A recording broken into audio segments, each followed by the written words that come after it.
Bjarki heiti Árnason og er lærður rafvirki og vinn hérna við leikhúsið sem sviðsmaður. Núna erum við að setja upp Gullna-liðið og þar er ég að hjálpa við smíði á leikmynd og ljósum og öllu. Elsku Bjarki!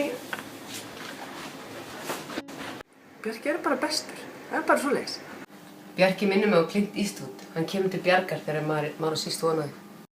En umfram allt bara alveg frábær félagi. Og svona gengur þetta bara dag frá degi.